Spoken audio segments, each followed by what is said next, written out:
Mah, agama lain bisa masuk surga gak? Mah, kenapa kita gak punya mobil dan rumah? Kita miskin ya?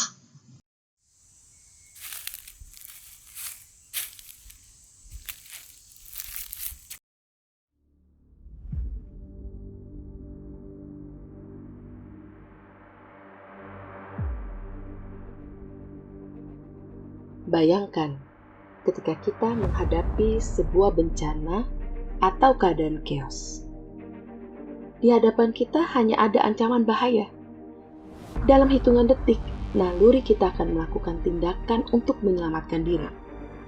Kita tidak bisa memprediksi apa yang akan kita lakukan, pertahankan, dan lindungi saat itu. Bisa jadi kita bertindak heroik dengan membantu sesama yang terancam nyawanya.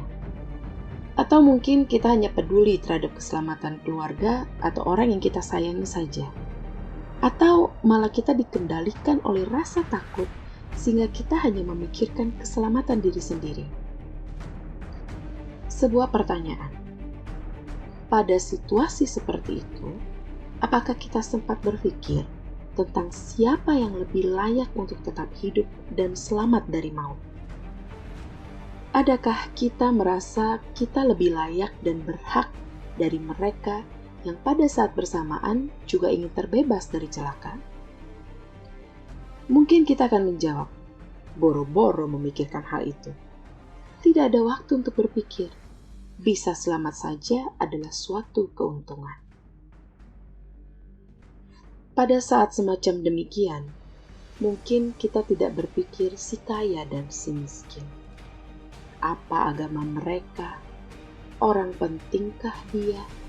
Seberapa benar ia menjalani hidupnya? Bahkan suku yang terbaca dari wajah mereka juga tidak terbersit di kepala. Pada saat kita semua mengalami sebuah ancaman yang sama, yang tidak dapat diatasi oleh jabatan, kekayaan, dan identitas apapun, kedudukan kita menjadi sama, yaitu sama-sama sebagai manusia yang berusaha menyelamatkan diri dari bahaya. Mungkin ini juga dialami mereka yang mengalami sakit parah akibat virus COVID-19. Mungkin sebagian bisa lebih beruntung mendapatkan fasilitas dan penanganan yang lebih baik daripada yang lain. Tapi virus dan ancamannya tidak membeda-bedakan siapa yang ia serang. Semua manusia di muka bumi ini berpotensi terkena virus tersebut dan beresiko mengalami kesakitan dan penderitaan yang diakibatkan olehnya. Bahkan bisa berakhir dengan kematian. Yuk, kita ingat lagi. Kita ini sama-sama makhluk ciptaan Tuhan loh. Semua sama-sama istimewa di mata Tuhan. Wong Tuhan sendiri yang menciptakan kita, bukan anak buah atau suruhannya.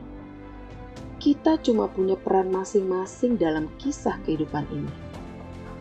Tuhan melengkapi kita dengan kostum dan segala properti untuk mendukung peran kita itu. Bukan berarti karena kita diberi peran sebagai orang berada, atau tokoh terkemuka, atau pejabat tinggi, atau yang berotak pintar, berstatus sosial level atas, atau yang pemahaman spiritualnya tinggi, kita menjadi lebih spesial, lebih berharga, lebih penting bagi Tuhan. Maaf ya, Tuhan bukan pimpinan perusahaan yang akan memberi penghargaan atau gaji dan insentif lebih besar pada karyawan yang berprestasi. Bagi Tuhan, kita ini semua derajatnya sama. Meski kita mati-matian religius atau selalu berusaha hidup benar.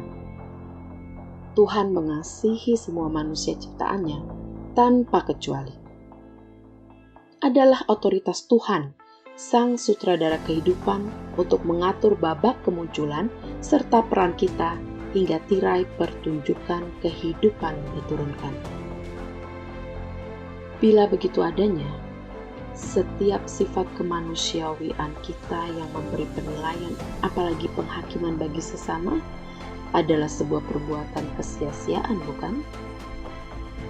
Semoga dalam keadaan apapun, kita selalu diingatkan, nilai semua manusia adalah sama di hadapan Tuhan.